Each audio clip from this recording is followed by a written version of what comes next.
Yang mau'izatul hasanah yang akan disampaikan oleh beliau guru kita akhina fillah al-mukarram al-habib Ahmad bin Muhammad al-Habsyi dari Solo, Jawa Tengah. Kepadanya waktu dan tempat dipersilakan. Sallu ala Nabi Muhammad. Allahumma sholli alaihi.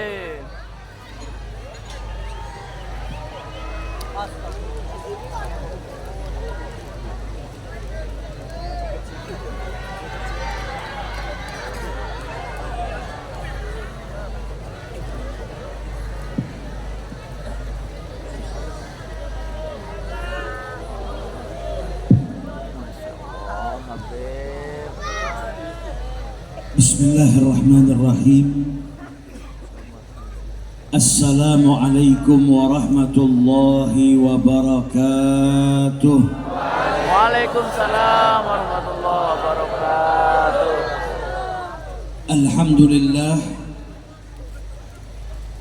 Alhamdulillahi rabbil alamin.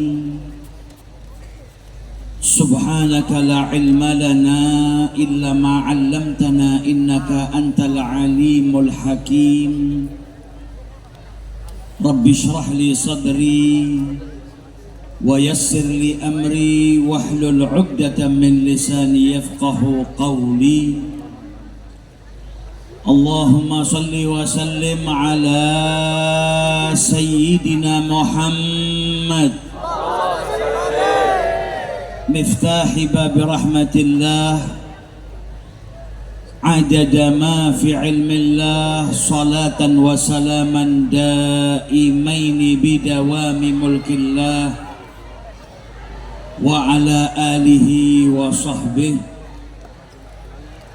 Amma ba'du, hadratal muhtaramin, para alim, para ulama, para habaib, para kiai, para tokoh masyarakat yang dimuliakan oleh Allah Subhanahu wa ta'ala, wabil khusus sahibul bait, Bapak Gubernur beserta keluarga, Bapak Wakil Gubernur beserta keluarga, dan seluruh jajarannya, para pejabat pemerintahan baik sipil, TNI maupun Polri.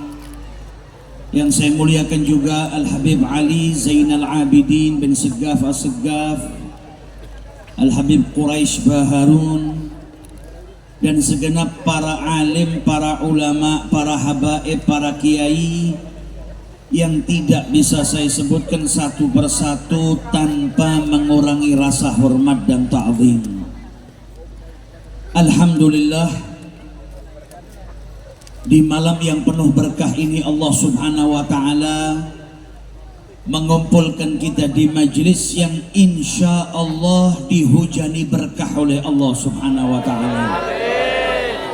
Hadirnya kita di majlis ini insya Allah menjadikan dosa-dosa kita diampuni oleh Allah Subhanahu wa ta'ala. Doa-doa kita dikabulkan oleh Allah Subhanahu wa ta'ala. Amin ya rabbal alamin. Alhamdulillah, saya mau sedikit cerita. Malam Jumat yang lalu kebetulan saya hadir ke majelis rutinnya Habib Ali Zainal Abidin.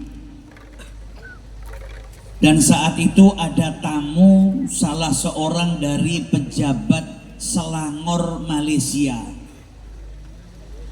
Beliau ini sudah lama ngikuti beberapa kali acara live streaming majelis sholawat Az-Zahir. Dan kemudian Menteri Selangor ini merasa bingung, apa yang membuat orang-orang di Indonesia itu kalau hadir ke majelis sholawat duduk betah berjam-jam lamanya. Dia itu bingung setiap kali ngelihat acara live streaming majelis-majelis yang ada di Indonesia, orang-orang itu duduk tidak bergerak ikut sholawatan, kadang ada yang 3 jam, kadang ada yang 4 jam. Apa yang membuat mereka betah? apa yang membuat mereka kerasan. Malam Jumat kemarin beliau ini datang ikut hadir, duduk selama sekian jam, dan akhirnya beliau mengatakan apa? Ini semua nggak bisa dijelaskan pakai kata-kata. Karena orang kalau sudah mendapatkan suatu kenikmatan, mustahil dia itu mau cepat-cepat berpisah dengan sesuatu yang nikmat yang ia rasakan. Makanya dulu ada orang soleh hidup di zaman kita, era modern. Kemudian beliau berkata apa? Saat HP itu sudah menyebar luas, saya baru bisa memahami kenapa orang-orang soleh zaman dahulu ada yang dalam sehari semalam menghatamkan Al-Quran 1 kali. Ada yang kalau duduk pegang Al-Quran gak bosen sama sekali, dia baca berulang-ulang, dia habiskan waktunya untuk membaca Al-Quran. Saya bisa mengetahui rahasianya justru ketika menyebarnya elektronik HP ini. Kenapa? Karena kalau orang sudah asyik, sudah cinta, sudah seneng, gak ada yang namanya mustahil. Hari ini kalau kita duduk 3-4 jam buka TikTok saja betah. Bahkan gak ada yang ngeluh punggungnya sakit atau kakinya pegel, main game 2, 3, 4, 5, 6 jam betah.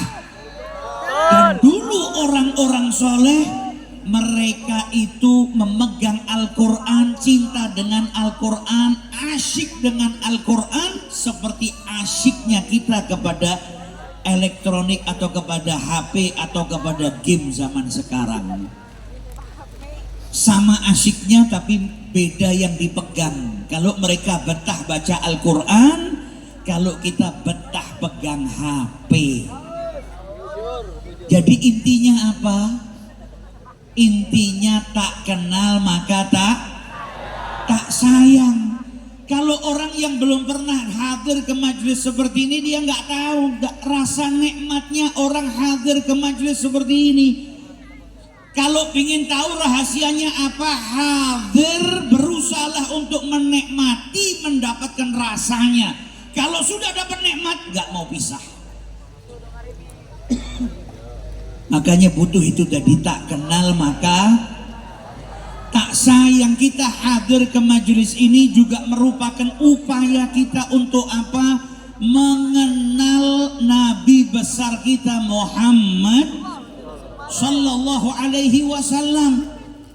Nabi Muhammad itu yang muji beliau banyak. Bahkan ada yang meriwayatkan di zaman hidupnya Nabi Muhammad saja ada sekian banyak orang yang memuji Nabi Muhammad dengan syairnya. Dan yang muji Nabi Muhammad dengan syairnya itu mulai dari zaman sahabat sampai 1400 tahun beliau wafat, gak berhenti orang yang terus memuji Nabi Muhammad SAW.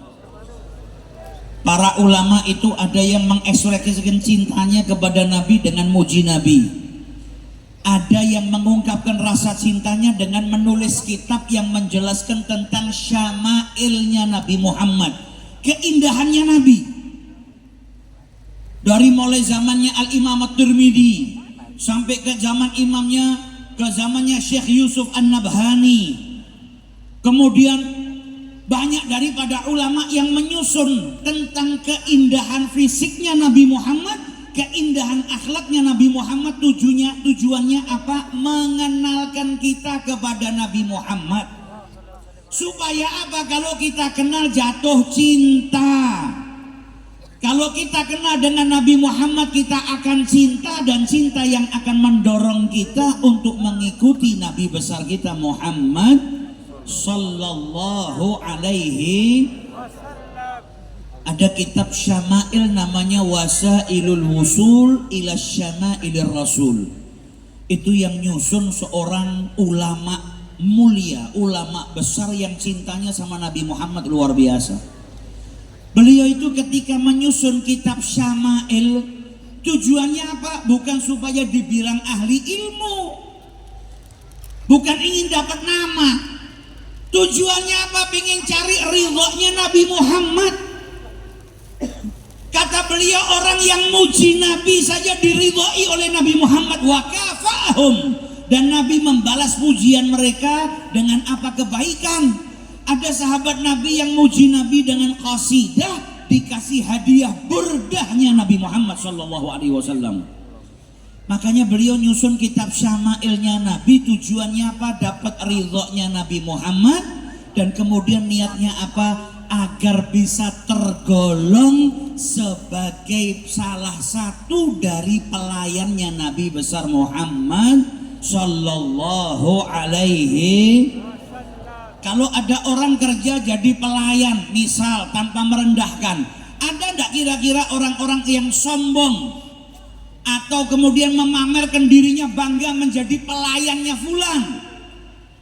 Enggak ada. Tapi kalau jadi pelayannya Nabi Muhammad, bukan hanya bangga, tapi mereka berupaya agar bisa dianggap menjadi salah satu daripada orang yang berkhidmah melayani Nabi besar Muhammad Sallallahu Alaihi. Nah, ini kita datang ke majelis ini tujuannya biar kenal sama Nabi. Kalau kenal nanti cinta. Kata para ulama, cinta itu biasanya kembali kepada 3 hal. Asbab al-mahabbah tarji'u ila thalathin. Sebab-sebabnya orang jatuh cinta itu biasanya kembali kepada 3 hal. Yang pertama apa? Al-jamal. Orang itu punya watak, punya tabiat, suka dengan yang indah.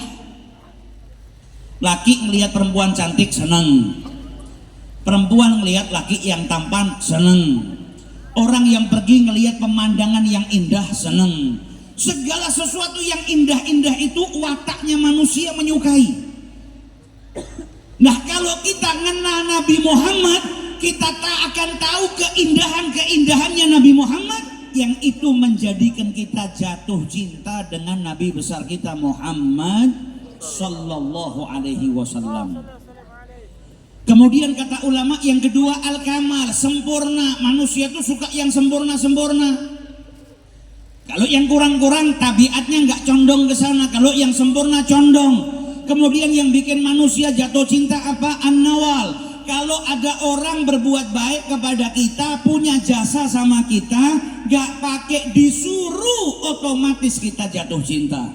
Bu, misal ibu punya utang, besok jatuh tempo harus bayar.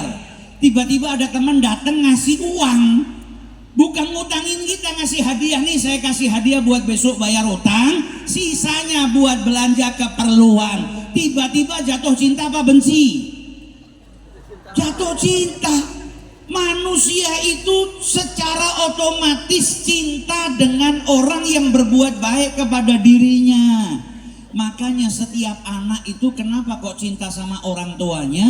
Karena dia tahu betapa besarnya cintanya orang tua kepada anaknya. Anak itu tahu ibunya ketika melahirkan rela mati untuk anaknya.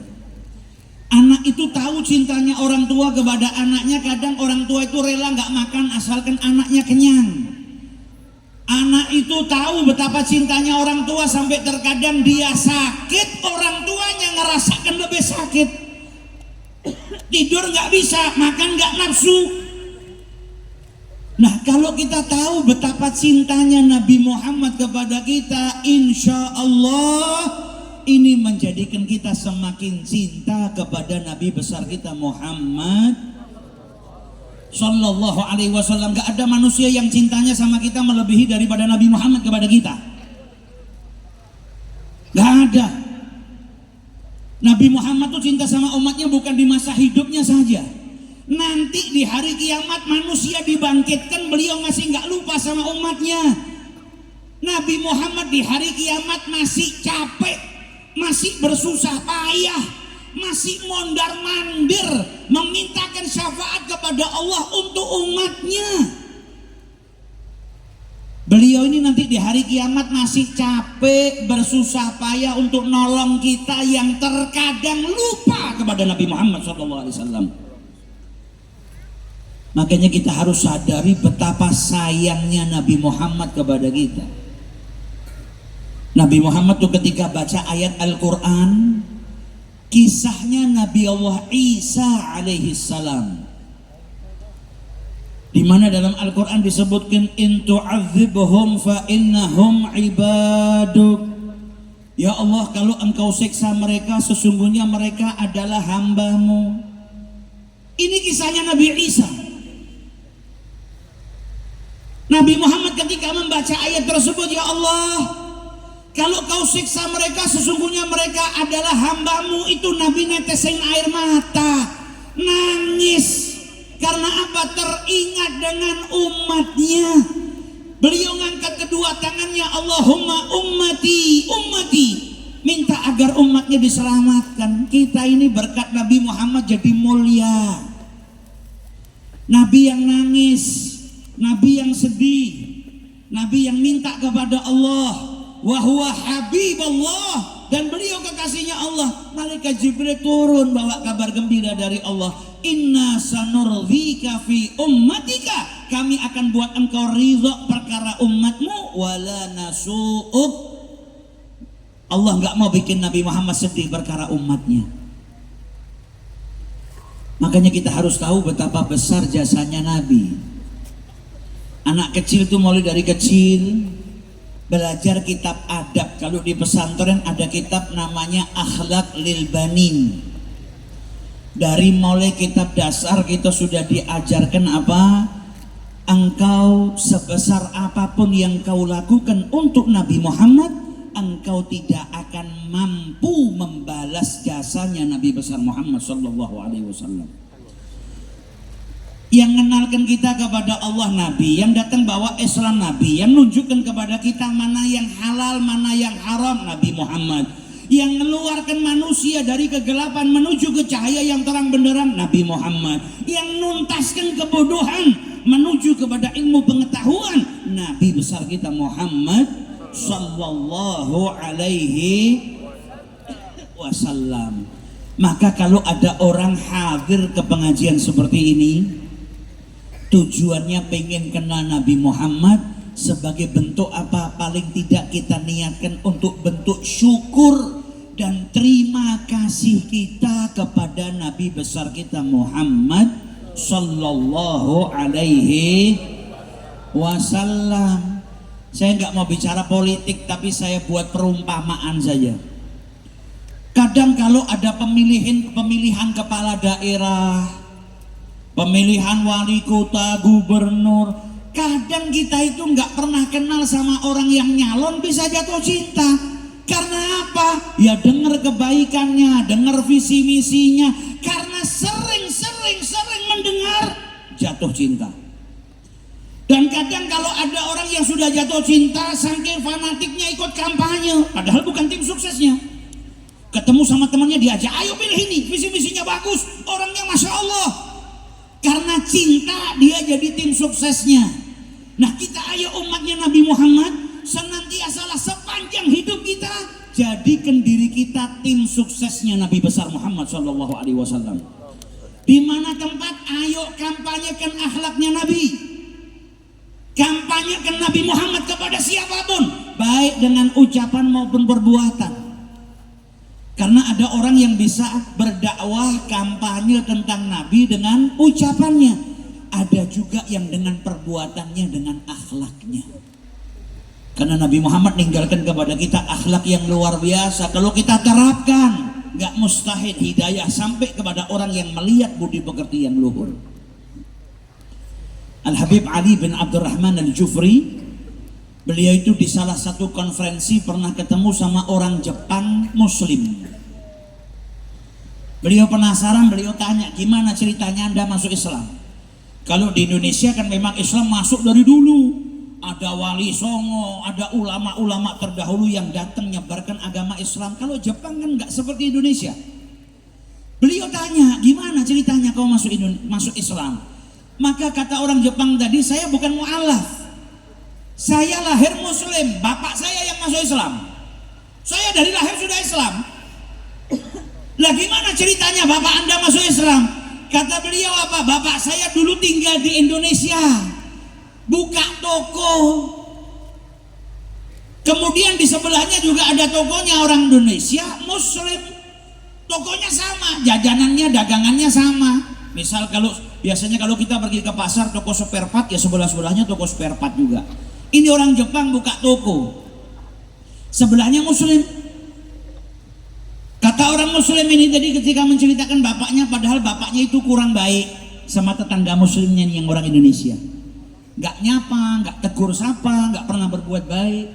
Tapi orang Indonesia yang punya toko sebelah bapak saya itu, kalau sudah buka toko ada yang beli pelanggan 1, 2, dagangannya sudah ada yang laku. Kalau ada yang mau beli lagi diarahkan ke tokonya bapak saya.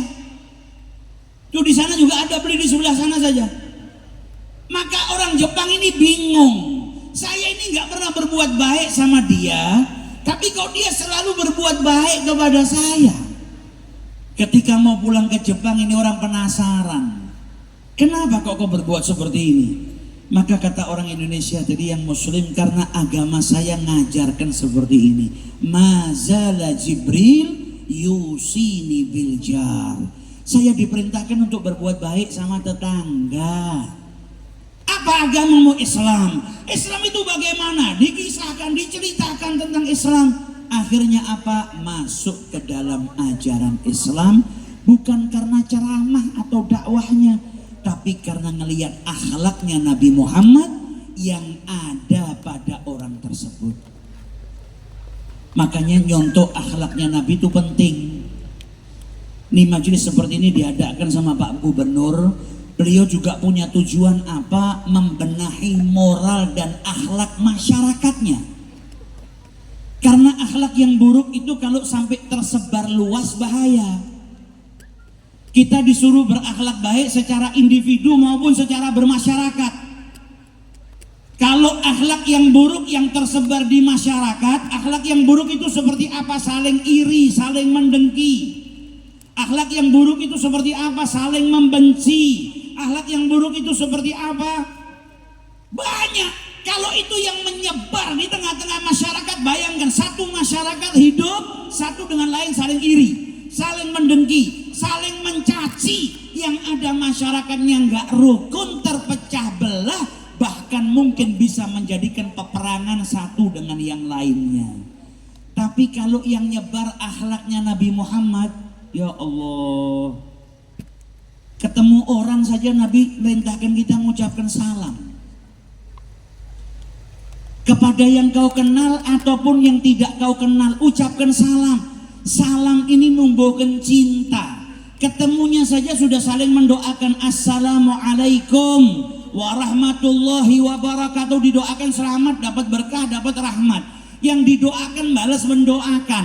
Pertemuannya dalam keadaan baik, saling mendoakan. Nabi Muhammad ngajarin kita akhlak yang indah. Nabi itu ketika hijrah masuk kota Madinah, ada satu orang belum masuk Islam. Yang pertama kali dia dengar dari Nabi Muhammad, apa ucapannya Nabi Muhammad? Ayuhan nas, wahai manusia, tebarkan salam, afsus salam, tebarkan salam.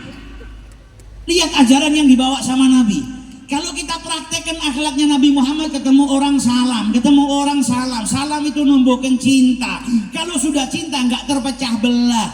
Kalau sudah cinta yang ada rukun. Wa at'imut ta'am. Nabi Muhammad ngajarkan kepada kita untuk berbagi. Jangan mentingkan perutnya sendiri. Jangan sampai kau bermalam dalam keadaan kenyang dan kau tahu tetanggamu ada yang kelaparan. Nabi Muhammad mengajarkan kepada kita bukan hanya berbagi makan, wa at'imut ta'am, dan berikan makan. Berarti kita disuruh sama Nabi Muhammad juga apa? Perhatian dengan orang di sekeliling kita. Siapa saudara kita yang nggak punya makan? Siapa yang mereka nggak mampu, kesusahan? Kita disuruh cari tahu karena Nabi Muhammad sendiri ya tafaqat. Nabi Muhammad tuh kalau ada sahabatnya nggak kelihatan ditanya, mana fulan? Sakit ya Rasulullah, dikunjungin sama Nabi. Ini Rasulullah. Mau temennya itu mungkin Orang yang mungkin kerjanya jadi kuli sekalipun kalau Nabi tahu sakit dijenguk sama Nabi. Kalau nggak sakit tapi cuma di rumah disilaturahmiin sama Nabi. Mana pulang kok nggak kelihatan? Pergi keluar kota ya Rasulullah, didoakan sama Nabi. Semoga pulang pergi selamat, hajatnya kesampaian, kerjaannya berhasil. Ini akhlaknya Nabi, peduli. Kalau kita nggak kelihatan saudara kita lama aja kadang nggak tanya. Tiba-tiba udah mati aja. Mana sih fulan nggak pernah kelihatan? Wah, gimana sih? Corona kemarin kan sudah mati. Oh, udah mati. Kok saya nggak tahu ya? Nggak pernah tanya, nggak tahu. Kalau Nabi sahabatnya nggak kelihatan sebentar ditanya, mana fulan? Nah, kita diperintahkan peduli-pedulinya sama Nabi Muhammad, bahkan sama anak kecil. Sayyidina Anas ibnu Malik itu punya adik, sama Nabi dipanggil Aba Nu'air, Aba Umair. Masih kecil, belum punya anak, tapi dijuluki sama Nabi Muhammad Aba Umair. Nabi itu pernah datang suatu hari ngelihat ini anak kecil sedang duduk murung sedih. Kita kalau masuk ke satu tempat ada anak kecil duduk sedih, kita nggak peduli, alah anak kecil. Tapi Nabi Muhammad kepeduliannya bahkan sama anak kecil. Lihat ini saudaranya Anas bin Malik kok sedih. Ditanya apa yang bikin itu anak sedih. Nanyanya Nabi itu kan berarti peduli. Dijelaskan dia punya mainan burung kecil, Nughair. Burung kecilnya itu mati ya Rasulullah, makanya dia sedih. Namanya anak kecil baru punya mainan burung, mati burungnya sedih.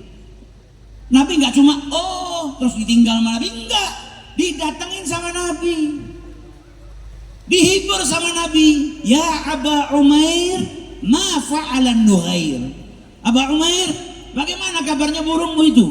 Nughair. Kenapa? Ada apa? Ditunjukkan kepeduliannya Nabi Muhammad SAW sama anak kecil seperti itu Nabi Muhammad.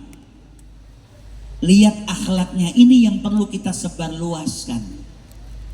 Akhlak mulia yang diwariskan oleh Nabi besar kita Muhammad sallallahu alaihi wasallam. Nah, ini tujuan kita hadir ke majelis ini. Semakin kita tahu indahnya Nabi Muhammad, tambah kita jatuh cinta. Orang kalau sudah kenal sama Nabi Muhammad, insya Allah nggak ada alasan untuk tidak jatuh cinta, kecuali dia nggak normal. Kalau normal jatuh cinta, wong isinya indah kok. Masa nggak jatuh cinta? Semuanya yang ada pada Nabi Muhammad indah. Kata Sayyidina Ali bin Abi Thalib, man ra'ahu badihatan habah. Orang itu kalau ketemu sama Nabi secara tiba-tiba, min ghairi qasdin, maka dia akan merasa segan saking apa wibawanya Nabi Muhammad.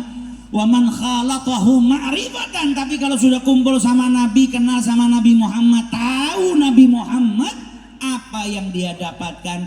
Ahabbah.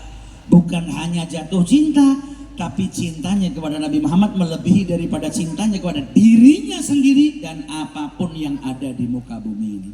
Kuncinya kenal. Semakin kita kenal Nabi Muhammad, maka akan semakin cinta kita kepada Rasulullah sallallahu alaihi wasallam. Dan orang muji Nabi Muhammad, nyebutkan sifat mulianya Nabi Muhammad itu sampai hari kiamat, waktunya sudah habis, masih ada yang belum disebut.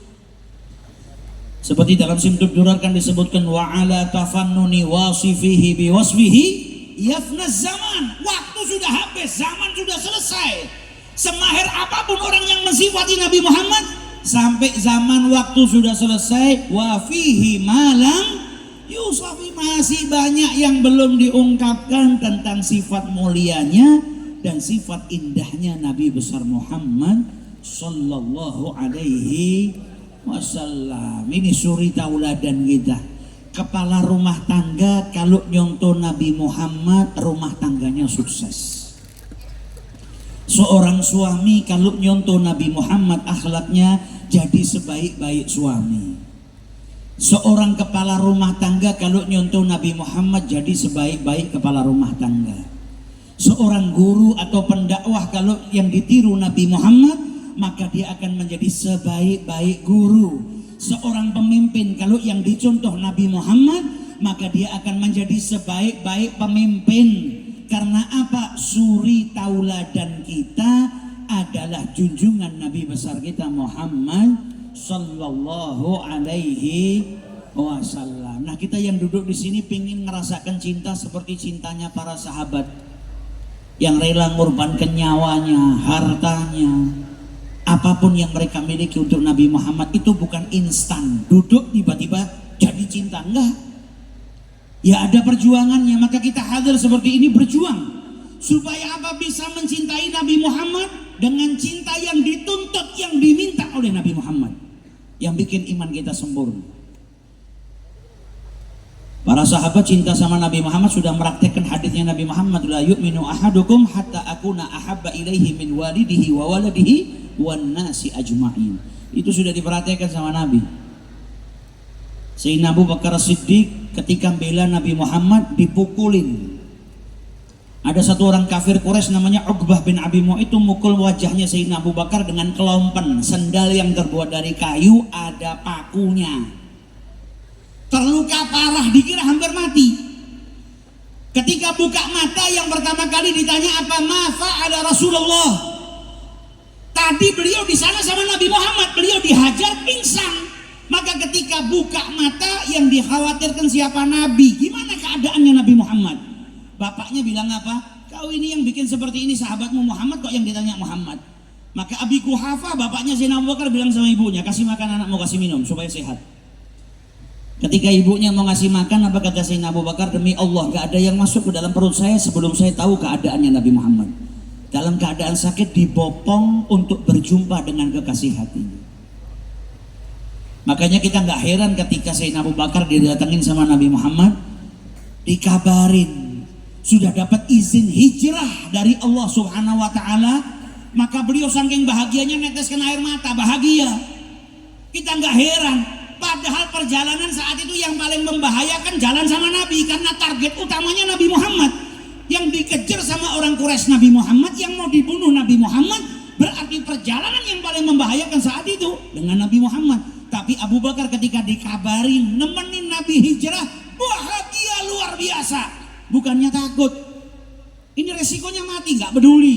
Resikonya ketangkap, nggak peduli. Karena apa? Bisa nemenin kekasih hatinya Nabi besar Muhammad sallallahu alaihi wasallam. Mau masuk Gua Thur, jangan masuk dulu ya Rasulullah. Demi Allah kau tidak akan masuk ke dalamnya sebelum saya masuk. Karena kalau ada apa-apa di dalam, ada binatang buas, biar itu nimpa saya, tidak nimpa dirimu. Sayyidina Abu Bakar apa kebal? Enggak kebal. Nah terus kalau ada ular yang berbisa, ya biarkan dirinya masuk beliau, biarkan dia yang kena, asalkan Nabi selamat. Berarti apa? Rela kehilangan nyawanya demi siapa? Demi Nabi besar Muhammad sallallahu alaihi wasallam. Bahkan saking istimewanya cintanya Abu Bakar Siddiq kepada Rasulullah itu, Sayyidina Abu Bakar itu sempat izin sama Nabi mau hijrah ke Madinah karena sahabat sudah berangkat. Syekh Muhammad Said Ramadan Al-Buti itu menyebutkan tidak tersisa di kota Madinah kecuali Nabi, beberapa orang dari sahabatnya, wal du'afa, dan orang-orang yang lemah memang nggak mampu hijrah, wal mahbus, atau yang kepegang sama keluarganya di penjara nggak bisa pergi. Lah ini udah berangkat. Sayyidina Abu Bakar izin. Apa kata Nabi Muhammad? Ala rislik, tunggu dulu. Karena Nabi nunggu izin dari Allah Ta'ala. Ketika sama Nabi Muhammad dibilang tunggu dulu, Imam Bukhari meriwayatkan Sayyidina Abu Bakar itu dan nyiapkan unta 4 bulan dirawat untuk hijrahnya Nabi Muhammad. Nabi bilang saya mau, masih nunggu izin. Oh berarti Nabi mau hijrah. Siapkan unta buat Nabi, dirawat 4 bulan, dikasih makan, dirawat. Kenapa? Jadi sewaktu datang Nabi bilang apa? Berangkat, untanya sudah siap. Saking apa totalitasnya. Ini pelajarannya buat kita apa? Banyak. Kalau kita masih punya orang tua, ya siapkan apa keperluan orang tua kita, sebagaimana tadi diajarkan sama Sayyidina Abu Bakar. Kadang ada ibu bilang sama anaknya, nak besok antarkan ibu ke pasar ya jam 10. Jam 8 udah siap, motor udah diisi bensinnya, udah mandi. Begitu ibu bilang berangkat, gas. Sayyidina Abu Bakar 4 bulan disiapkan. Jangan jadi anak ibu bilang apa, besok antarkan ibu, ya kemana bu? Ke pasar. Jam berapa? Jam 10. Jam 10 baru bangun. Mandi setengah jam, sarapan sampai adzan zuhur. Begitu mau berangkat lupa bensinnya belum diisi. Ayo kita belajar cinta secara totalitas yang diajarkan oleh mereka para sahabat Nabi kepada Rasulullah sallallahu alaihi wasallam. Insyaallah dengan hadirnya kita ke majelis ini, kita semakin cinta dengan Nabi Muhammad sallallahu alaihi wasallam, semakin mengidolakan Nabi Muhammad, dan semoga kita diberikan taufik oleh Allah Ta'ala untuk bisa menghidupkan sunnahnya Nabi Muhammad, mengikuti ajarannya Nabi Muhammad, sehingga kelak kita bisa membahagiakan Nabi besar kita Muhammad sallallahu alaihi wasallam.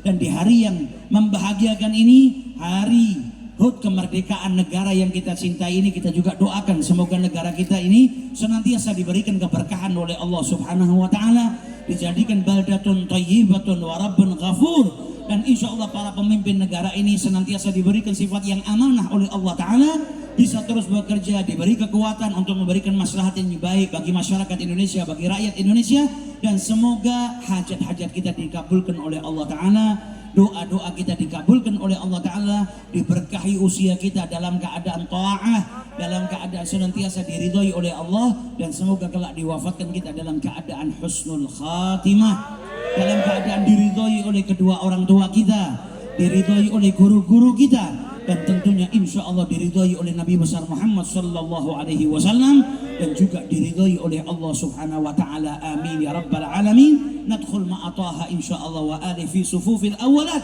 ma'ahum daiman fi daril wa daril akhirah.